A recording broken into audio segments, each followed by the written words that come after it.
Well, good morning or good afternoon, depending on where you are. Welcome to our session. My name is Dr. Roger Purnell. I'm President and CEO of RDP Consulting and do a lot of work on research and evaluation work, to advance equity. And I'm joined by my friend and colleague. I'll give her a moment to introduce herself. Good morning, good afternoon, everyone. I'm Dr. Darla Cooper, and I am the CEO, Executive Director of the Research and Planning Group for California Community Colleges, also known as the RP Group. I always joke with her that I could have been the RP group, but she beat me to it. So anyway, welcome everyone. We're happy today to share some insights from an initiative that we've been involved with, that we've been evaluating, called Dual Enrollment for Equitable Completion. So I'm going to turn over these first few slides. Let me pull them up first. That would be helpful to Darla, and then we'll go from there. See if it'll work. There we go. All right. So today we're going to start by just making sure we're all on the same page with this term equitable dual enrollment. Then we're going to go into the study and provide some examples of systems and structures that can help ensure this equitable dual enrollment that we're going to be talking about, and then share with you some of the outcomes from the 10 partnerships that we've been studying here in California. Next slide, please. So let's dive in. Equitable dual enrollment basically means our students, in particular, our African-American, Black, and our Hispanic, Latina, Latino, Latinx, Latine students, are low-income students, those who have been historically and still presently excluded from dual enrollment access, the benefits that have been researched and proven through that research to benefit student success. So equitable dual enrollment means that these underrepresented, historically minoritized students have access, or not only access obviously is first, but they are also having success in dual enrollment, and that their participation and their success is in line with their proportions that they are in the kind of the general student population. So again, if there are, if African Americans are 5%, in a particular district, particular school, overall, then they should at least have that proportion in dual enrollment, and their success should be equitable to those from students from other races. All right, let's go to the next slide, please.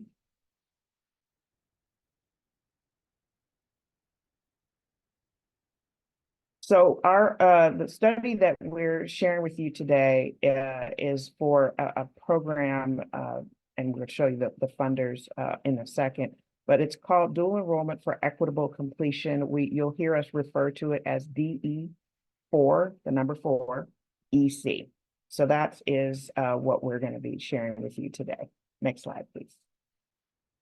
So the purpose of this study was to really kind of dig deep into these 10 partnerships to figure out how are they supporting and ensuring that academic success and again, the access of these three particular groups of students: are African American, Latinx, and low income or economically disadvantaged dual enrollment students.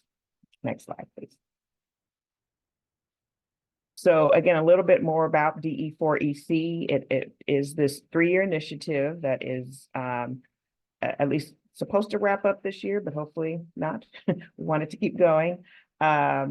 Again, mention that there are 3 partnerships, and those partnerships are kind of anchored by the community college. So you kind of hear us refer to it in that way.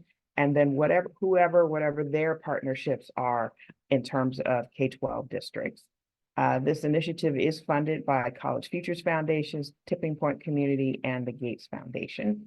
And again, the funders' goals is to get to this equitable dual enrollment, and trying to, again, identify what is it, what does it look like, and how can we replicate that in other places. Next slide, please. So why? The why of our study is, again, how are these partners ensuring that these different groups are being engaged, which is kind of the access piece, participated, and then successful in dual enrollment and beyond. So it's not just what they do while they're in high school, but what happens after high school. Next slide, please. So as I mentioned, these are the 4 college partners, those anchors in the partnership. They represent a variety of different kinds of colleges in terms of size, in terms of demographics, location, Northern and Southern California, Central California. So we try to, when the funders selected these colleges, they did try to get some diversity. So they're not, for example, all in the LA region or all in the San Francisco Bay Area region or anywhere. So there's a fairly good mix of different colleges here. So I believe this is where I turn it over to Roger to tell you a bit more about the study. Yes. So let me just say one other thing about the 10 partnerships.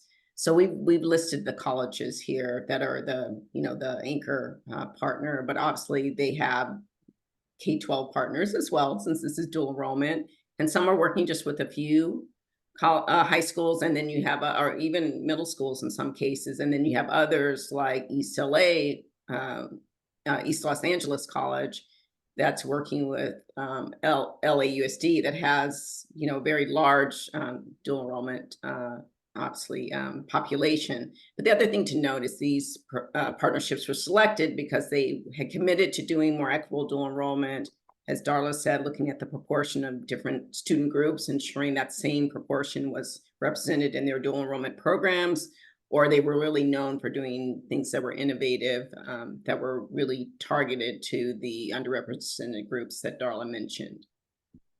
So I just want to tell you a little bit about who we spoke with and the methodology for the study. And if you have any questions, feel free to put your name, where you're from, and your question in the chat. And Darla and I will work to monitor those questions, get back to you. So we did both interviews and focus groups. And also there's a quantitative study, comparison study that Darla is going to talk about after I go through this piece. But we really wanted to talk to partners on both sides of the equation, so both on the K-12 and the California Community College side, and then with students as well. And in one case, we did have a parent focus group to get some insights from them as well about how dual enrollment was affecting their students, their children. So I'm going to go into the qualitative findings, so the interview and focus group findings. And in the first year, and we're in the 3rd year of this work, in the first year, there were 3 key themes that came out of the interviews that we did. And again, with administrators, counselors, instructors, students, and parents. And the first really had to do with outreach and recruitment. The groups made very strategic and thoughtful efforts to reach. Oops, I'm sorry. Can you, someone's off mute. Oops. Okay, so the first one really has to do with outreach and recruitment, and really thinking about, let's not just put a flyer up on our website, let's not just go to parent night at the local high schools, but how do we think more broadly about where to reach the students we're most interested in and their families, right? And so we're talking about street fairs, community events, having interpretation services, having materials translated in other languages, right? So really being thoughtful about how to engage and gain access to those students that weren't part of their dual enrollment efforts. So that was really a critical piece. The second has to do with the partnership itself. We asked them about what makes your partnership effective and successful. And these were the 3 themes that came up: coordination, communication and collaboration, not surprising. In terms of coordination, I'll give an example of, hey, the high school classes starts sooner than the community college. So what are we going to do with our dual enrollments, the students that are dually enrolled at that during that time period? Our spring breaks and winter breaks don't match up. So what do what are we going to do around that? How are we going to coordinate that? Who's going to be responsible for helping students get the paperwork in a timely fashion, right? So really thinking about, let's have set up a computer lab. Let's have student ambassadors that are college students that are reflective of these students come over and help them with the process. Communication, another, who do I call for what? So people knew who their key contact would be. They set up canvas shells. Canvas shells, I'm not sure if you all use that, but a platform where people can sign in and get information right away. And then if there were any changes in legislation or policy that was going to impact anyone in the collaborative, being sure that that information got to people in a timely fashion. And then in terms of collaboration, this really focuses on alignment of effort. So, for example, one of the partnerships has a meeting every fall where the K-12 and the college partners get together and think about, what are we going to offer in terms of dual enrollment? Is this going to lead up to a pathway to the college or through to and through the college? How do we set that up in a way that is beneficial for students and clear for students? The third theme really has to do with the student experience and really thinking about all parts of the student experience. And so people said, to make this equitable, what we're going to do is make sure we offer classes during the high school day as much as possible, because we know for many of our students, they may have responsibilities before school, and then after school, they may want to be involved in extracurricular or sports, or maybe they have to work. How do we wrap in tutoring and support services as part of the day? So if there was a free period, for example, they might have tutoring services offered for all students taking the dual enrollment classes so they could get support. And then also finding ways to link them to resources at the college. And I think the other thing I'd say too is really thinking about kind of the emotional, personal side of things and the academic side. So how do we help students be confident that they can do this work and really support them when times get tough, because they're balancing both college courses and their high school courses as an example. So hold on to the year one findings. Those were also true for the interviewees we spoke with during year two, but some other things came out of the year two conversations. And the first really has to do with prioritizing the groups that we mentioned. So what I mean by that is when we talk to folks involved in the partnerships, they spoke about, well, our dual enrollment efforts are really targeting or focus on these students that haven't been part of these programs before. Or we're looking out in the community and we realize that a lot of these groups are not participating or not enrolling on our campus. Let's focus on using dual enrollment to attract more students to post-secondary options, right? So they just said that. It was just clear that this is, and not at the expense of other students, but just an understanding we're going to need to make a little more effort. And this is part of a larger equity agenda for our partnership and our institutions. In terms of making higher education attainable and worthwhile, I think for a lot of students, they were a little nervous because they're like, well, I wasn't planning to go to college, or I don't know what it's about. So really creating an experience where students understood that post-secondary, their opportunities are available to them and they can be confident that they will be successful. So really thinking about, and not to go away from the course outline of record the college requires, but really thinking about how do we structure the experience where students feel like they can get help if they need it, they're getting support, they're learning skills that are going to be useful to them, that are interesting to them, that really will help encourage them to continue, whether it be in college or in training.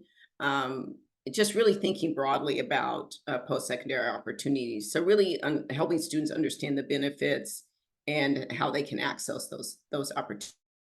And then the final one about sustaining the focus on equity. And I mentioned this a little bit as well, but really thinking strategically about how the program was structured, what courses were offered.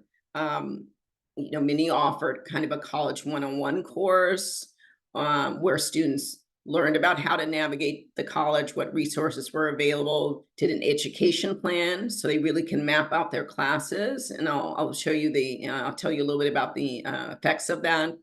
But really thinking about for these student groups, what do we need to have in place so that they can be successful and really understand the power of post-secondary education and training. So I want to tell you a little bit also about the student focus groups. I really want to lift up the student voice.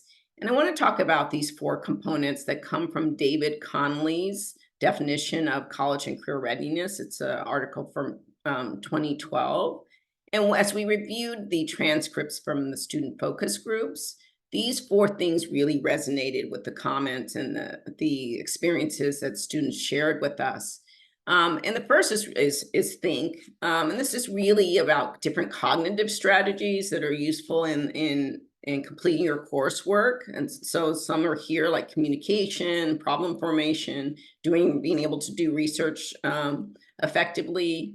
No is really understanding particular technical skills that might be useful, for example, in a career or a field that a student might be interested in.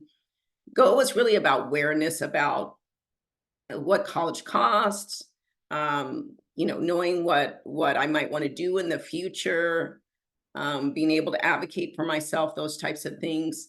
And then act is really about having those technical skills as a student, and being kind of motivated to be responsible for one's own learning. Did we have a comment or question in the chat, Darla? I can't see Yeah, it. I was answering it. She was No. just asking if we have the protocols, if those are shared, and if I remember correctly, they are in the reports. Okay. And if not, I'm going to make sure you know how to reach us so you can get them, right? So let me give you an example of think. And one of the things that students talked about, or many of the students we spoke with, had taken English 1A, which in California is the transfer level English course. And what they talked about, they said, well, formulating hypotheses and developing problem-solving strategies, organizing and constructing work products, producing accurate work. So these were some examples. And this student talked about how taking this course really helped them with all their papers in college, right? And what the expectations were for work as a college student versus a high school student, right? So just an example here of how a dual enrollment course helped this student in terms of think. In terms of know, again, this has to do with content knowledge. And students here talked about understanding big ideas and core subjects, developing technical knowledge and skills associated with their career aspirations, identifying the personal effort needed to do well. And so this student was interested in photography and learned the rule of thirds, which is critically important to the other courses that they needed to take. And so they spoke about that.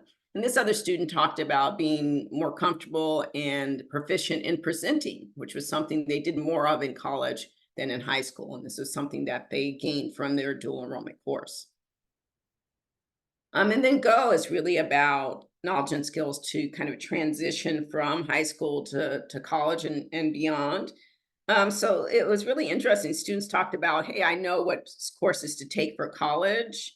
I understand financial aid, which Darla could share another report later on transfer and how students really, that was a critical barrier to students transferring. And then understanding or having a career path or major as an example. So students would tell us things like, oh, now I know since I've taken these classes, these college classes in high school, that I can get priority registration when I get to the college. I knew nothing about priority registration, right? Or students knowing that, hey, I've finished many of my GE, my general education courses, so I really can focus on other classes when I get to the college, right? So these are things students were sharing with us as a result of their dual enrollment experiences. Just also with ACT. ACT has to do with being persistent, monitoring your progress, seeking help if you need it, for example. And then just mastering things that are helpful. We heard time management over and over and over again was a critical skill that students picked up as part of their dual enrollment experience, setting schedules, and just really being the kind of the master or mistress, I guess, of their own universe when it comes to school. Then I want to spotlight something that stood out for first generation college goers. They were more often to mention that they really had a better understanding of what to expect when they got to the college, particularly around the rigor and pace of the classes that they would be taking, and then how to navigate the college, right? Where to go for help, what you needed to turn in. All of those things were critically important for first gen students. They were also mentioned things, just to give you an example of like understanding what a syllabus was, like, hey, this is old hat, they handed it out, I know what to do. And then also we're more often to mention making their parents or their family proud. Often, hey, I'm the first one, I'm going to be a role model for my siblings or my cousins. So that often came up quite a bit for the first generation students. So I'm going to now turn it over to Darla to talk about the quantitative findings.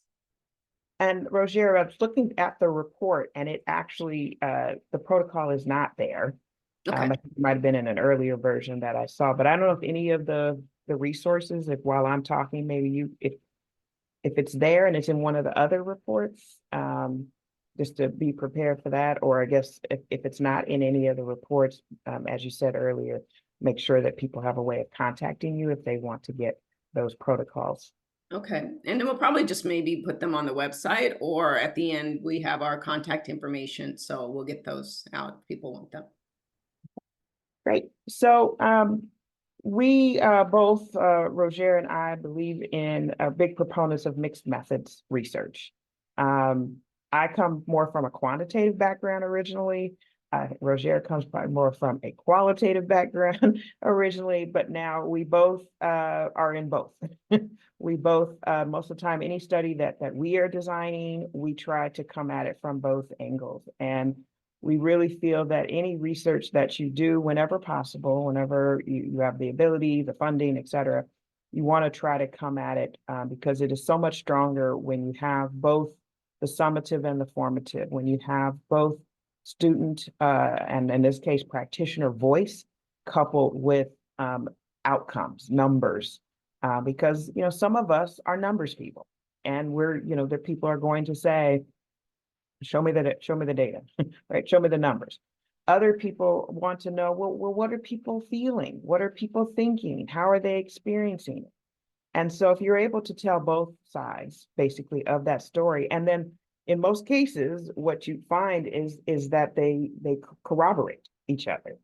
And there's, we could have a whole session just about mixed methods and how to go about doing that. But just wanted to, kind of point out that the importance of having both of those, the qualitative and the quantitative, and why we chose to approach it that way. So we looked at, again, student outcomes, and we wanted to look at outcomes while they were in dual enrollment, but also post dual enrollment. So there on the left, kind of in the purple, are the high school outcomes, and I'll go over all of those. And then on the right, or in the kind of tan color, are the post high school outcomes, or first, kind of mostly first year in college outcomes. So what we did was we pulled all the students from the particular high school that was the partner, right? All the different high school partners with those 10 colleges. And we wanted to compare the students who participated in dual enrollment with those, their counterparts at their same high school in their same class, who did not participate in dual enrollment. And some of what we found was that they did graduate at a higher rate, the dual enrollment participants, than the non-dual enrollment participants. They also ended up with higher GPAs than at the time of graduation than their non-dual enrollment counterparts. We also saw over time that students were earning more units by the time they graduated. So, for example, at the beginning of the time period, we looked at maybe and don't quote me, these numbers are off the top, but let's say that the average student was finishing with 5 or so or 6 college units by the time they graduated. Well, at the end of the time period we looked at, it was more like 8 or 9. So that number was growing over time. The other piece that we found was we looked at our first students, our first generation college students. They earned more credentials, whether that's certificates or even some, degrees, by the time they had graduated high school than their non-first generation counterparts. So this is within the group that of dual enrollment students.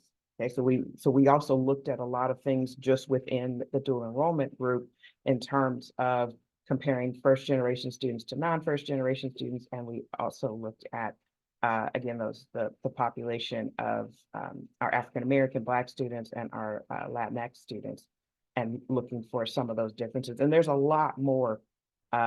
All the data is in the report. We're just kind of showing you a few little highlights here, but all of that information is in the report. But it was really wonderful to see that the first generation students were taking advantage of having those credentials and earning those credentials but by the time they graduated high school. So this is before they are, an official college student. So then we said, okay, well, that's all great and wonderful, that they have these, better outcomes by the time they graduate. But what about after graduation? What difference does dual enrollment seem to be making in a student's college career?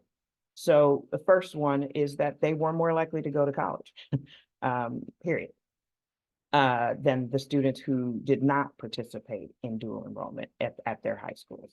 They also were more likely to be retained for that first year. So if they entered in the fall, they were more likely to be there the next fall than, again, the non-dual enrollment counterparts. And a special note here is that the time period that we were looking at included the COVID pandemic.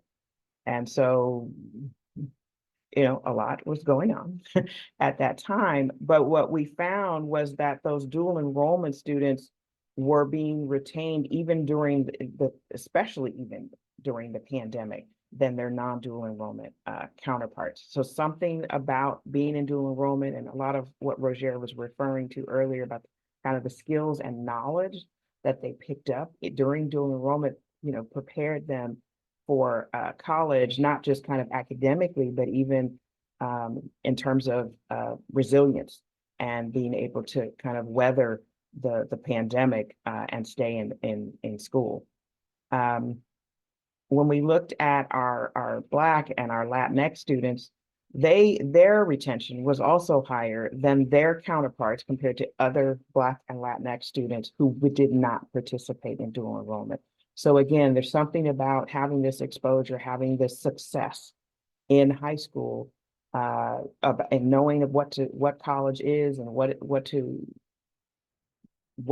expect, really gives them a leg up in terms of being able to be retained, to persist, to at least, again, looking at that first to that next year of college. And then when we looked at their grades, we found that our dual enrollment students did have higher grades in their first year of college. Again, this is post high school, than their non-dual enrollment counterparts. I think an important note here, and some of you may be thinking about it, is that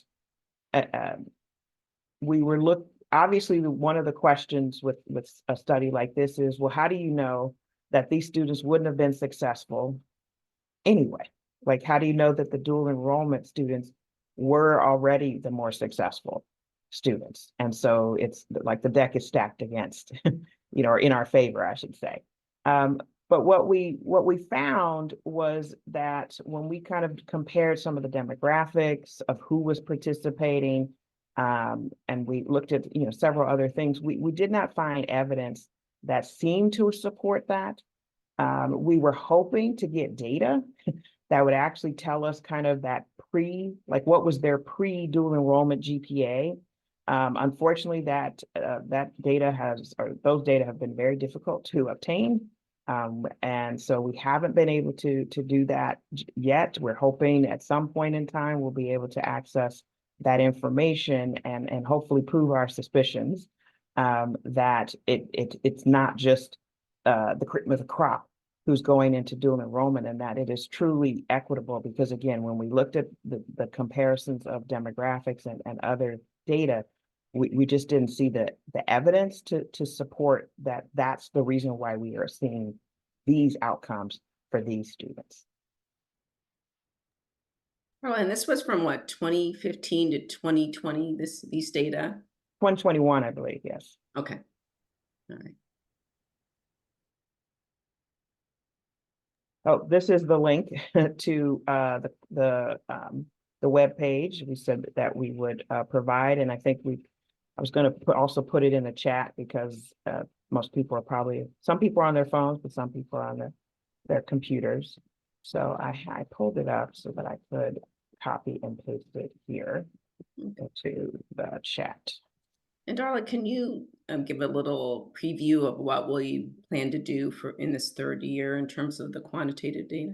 Right. So we're in the last years, again, I mentioned we've had some difficulty accessing some of the data, and it wasn't easy because if you think about it, we had to pull high school data and college data. And I don't know what it's like where you are, but they're in completely separate systems owned by completely separate statewide entities. And so there was an organization that we were able to work with that had both sets of data and were able to integrate and match the students across, because that's the piece. We need to be able to match students across high school. So it's not just like, oh, here's the high school data and here's the college data, but we need to have that student match all the way through so that we can see the student's entire trajectory. Well, unfortunately, it's a long story. You don't need to know all the details. That information is not available to us at this time. And so what we're shifting our focus in this next year in terms of the data that are available from the college side. So we do have, we can look at students' dual enrollment performance, like what grades do they get in their dual enrollment classes, and we can look at any kind of post dual enrollment information that happens, assuming for those students who do continue on at that same college. And then we're going to hopefully track them for a little bit longer period of time past that first year to see what are their longer term outcomes. And we'll try to look at things like how many are getting through that English and math threshold, how many are earning degrees, how many are transferring over along that longer time span.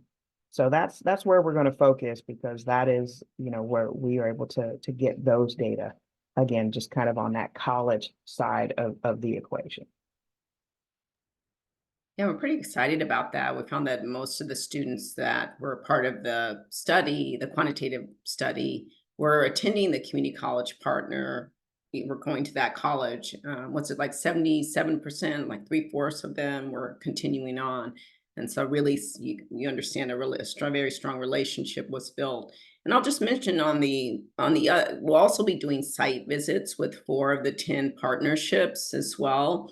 Hopefully before the end of this semester, but maybe in the fall as well. Well, we'll really bring to light this idea of equity and how these partners are thinking about it. So we'll include conversations with administrators. We'll also be talking with the counselors, coordinators at the actual high school sites, the instructors that are part of this, because I think instructors are really key. I don't know if we often hear that not everyone can teach a dual enrollment course. So just really understanding their motivation and how they approach the work. And then hope to talk also to high school students that are taking college courses right now.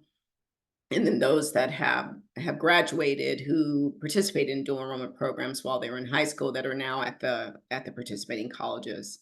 So stay tuned for that. I just think it's really powerful. I mean, we can write about it in a report, but really to see these folks and their passion and how they go about this work is something different. So let me stop there. Are there any questions? If people should feel free to take themselves off of mute, and we left a few minutes for questions as well, or for comments and questions.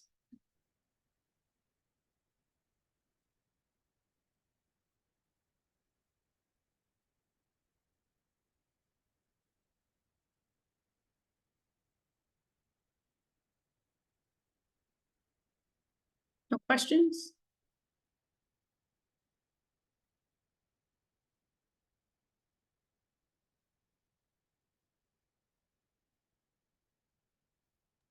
Oh, begin the question again about she's referring to it as conversation starters. Our focus group protocols, basically.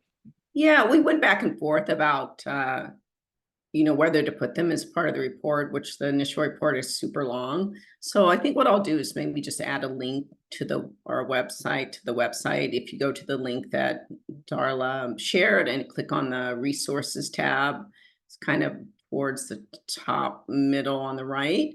We'll add them there. Maybe some of the questions that we used, the protocols that we used for the conversations with students. Yeah. Maybe I'll just ask a general question. How many of you are actually part of a dual enrollment partnership now?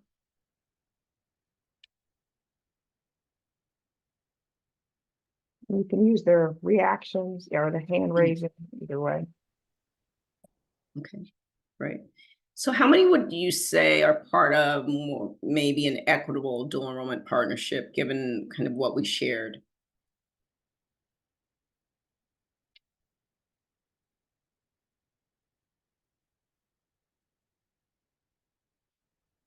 So is there any outstanding questions you all have that may help you kind of strengthen your efforts or scale your efforts, your equitable dual enrollment efforts that we should think about kind of in this next round of work this year?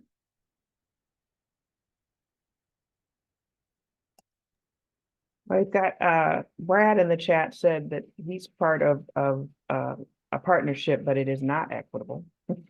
And then Renee says that the cost of courses is holding our students back. So that's interesting. Again, we're here in California, and if you're California's always got to be different. And we're in our own little bubble. We know it. Even us in the bubble know that we're in a bubble. So it sounds like in other states, dual enrollment students have to pay tuition or fees. Is that correct? Because in California, our high school students do not pay tuition.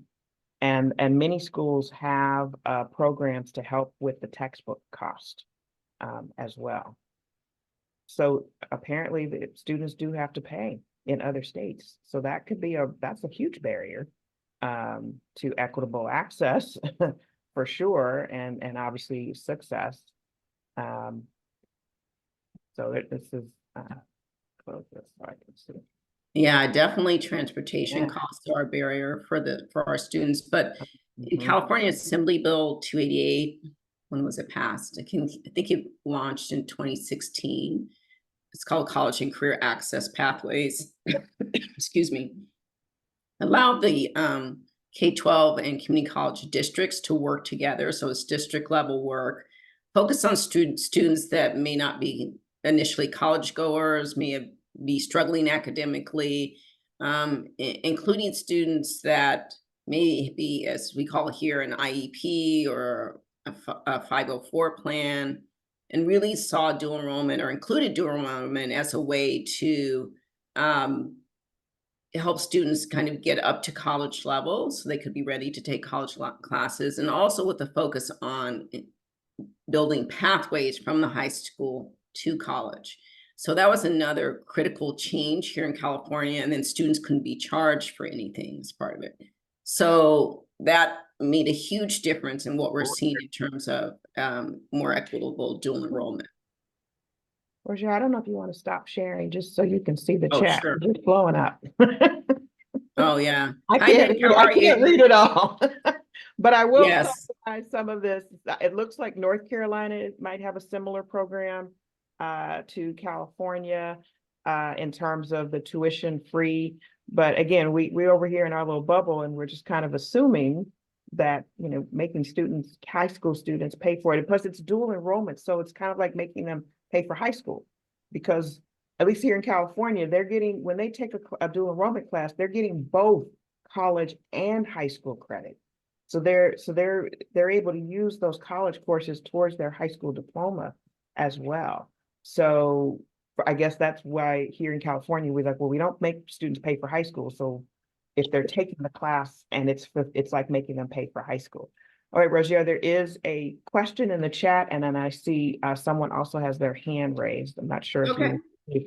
the question in the chat came through first, and it's interesting because it says, we are thinking more and acting more about special education. And we Mhm. did not, you know, really look at that in our study. As part of equitable work in early college, students in this category have not always been included as a type of student to actively recruit and also bring up some interesting thinking about how we support students. Yes, that Yes, is. this came up, I presented last week at a conference, and we talked about ways the participants were advancing equity as part of their work. And they said working closely with, here in California, it's called DSPS, Disabled Students Programs and Services, to provide supports to students that are taking the college classes on the high school campus, and really connecting them to those services, whether to be assessed and get accommodations that would help them in their courses. And so really trying to work to do more of that. And then letting those students know that just because you have a individual education plan, or maybe didn't think you wanted to go to college, that this program is also something you should consider, and it is for you. Yeah, most definitely. And then, forgive me if I don't say it right, but Verada had her hand up and was also put in the chat about the early college program in South Carolina. That is, I don't know if you wanted to come on and share a little bit more. I would love to hear more about this program. It sounds really interesting it's all male, Mhm. first gen only students. So please feel free to come back, come off mute and share if you can.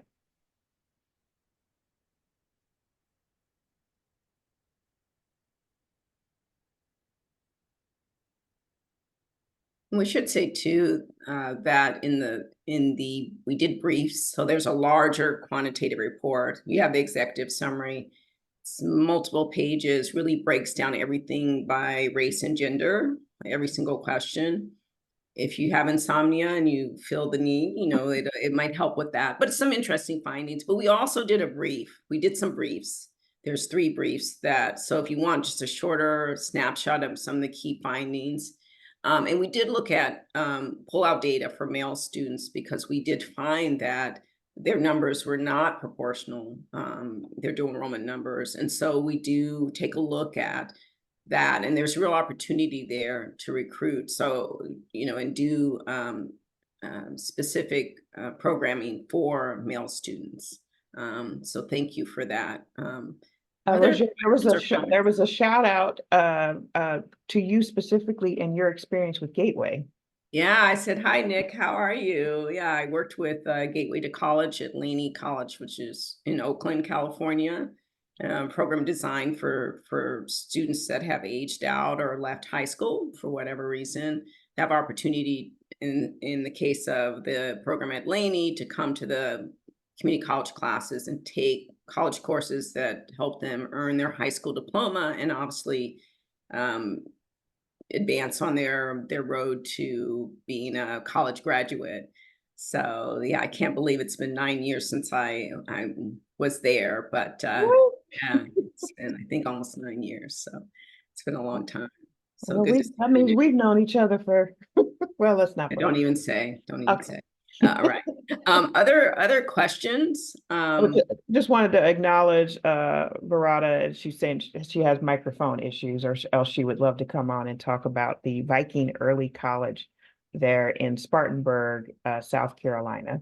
So we're sorry that you're not able to come off Well, mute and share with that. But but if you have a link, if there's a yeah, website we can search as well, go ahead and put that in the chat. Yeah, others can feel free as well if you, you know, have a program that you're particularly proud of, and especially and if you think, like, so for those of you who answered yes to Roger's question about whether you think your dual enrollment program is equitable, be lovely to share with your colleagues here any links that you may have that talk about your program, because I said we can all learn from each other. I said, you know, we're the presenters, but we are always learning, and we want to also facilitate other people learning from each other. And I just want to say too, Erin, to your question about rural campuses, I was fortunate enough working with the RP group, not my organization, but on behalf of the RP group with Bakersfield College. And they have a rural college initiative. And if you've heard of McFarland High School, there was a movie about the track team, I think it was not track, long distance running. You know, they won the championship several years in a row, and then another campus that's supported by the wonderful company, which is agricultural company. So if you eat those cutie, what are they, tangerines and certain sort of waters and pistachios, they're known for that. And they have a whole campus that's where students are doing dual enrollment.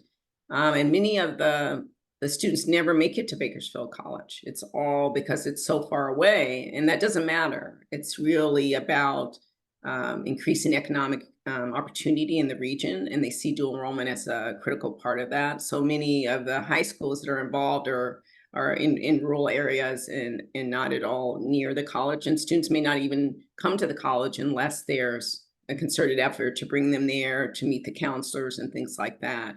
And they see that as very successful. And many of the students continue on to CSUs or California State Universities or University of California campuses or even private institutions. And again, Bakersfield College sees that partnership. You know, Kern County is huge, right? Very spread out, very large area. And that's their approach to really reaching the more rural areas of the county. Well, you know, Aaron's point makes me, I have another question for the group. Again, this is the opportunity for us to learn and get out of our bubble. Who teaches dual enrollment classes in other states? Is it college professors? Is it high school teachers? Who's teaching dual enrollment in your programs? Feel Hi, free to go ahead, I'm please. Canadian, from Black Hawk College in Illinois. So it's a mixture of both Mhm. qualified or credentialed, I should say, high school faculty and teachers are doing enrollment classes in the high schools, and then we have our college faculty. From Illinois, it's a mixture. Mixture, okay. Thank you. That's what I'm seeing mostly. Some saying it's only college professors, some are saying the mixture. Because again, what Aaron's comment about the rural colleges, my first thought was, well, you've got to take the college to the students. And that's what equity is all about, meeting students where they are. And so if you've got rural high schools, you know, that are some distance from your college campus, and it really is impossible for these students, and we talked about transportation and the inequities there, then you bring the college to the students. But that can be easier said than done, because that means most of those college professors probably live near the college, right? And so now you're asking them to make that trek out there potentially daily. And so that may not be realistic. And so we here in California also have a mix. And it's basically what you were describing in terms of, we have something called minimum qualifications that for our faculty here in California, and it basically means you have to have a master's degree in the subject area. I mean, that's a little oversimplified, but that's more or less what it is. And so obviously a lot of high school teachers do have master's degrees in their subject area. So any of them are meet the minimum qualifications and can teach that college course in the high school. So we too have a mix of certain dual enrollment programs are offered in the high school, as Roger said, during the day. And then we also have what we call like early college or middle college that are very specific, like high schools on the college campus. And then we also have high school students who come to the college campus and take classes on campus. So it's a big mix. But again, if you have this rural situation, or even just any kind of distance, doesn't always have to be rural, and you've got transportation, because even in like suburban areas, a lot of times the transportation options are just not there. And if you don't have a car, you can't get to the college, or you can't get a ride because the buses don't, the schedules don't line up or the routes don't line up. So just curious about Well, again, I think we're, other states and whether they are offering the classes on the high school campus, or if students have to come to the college campus. yeah. Yeah.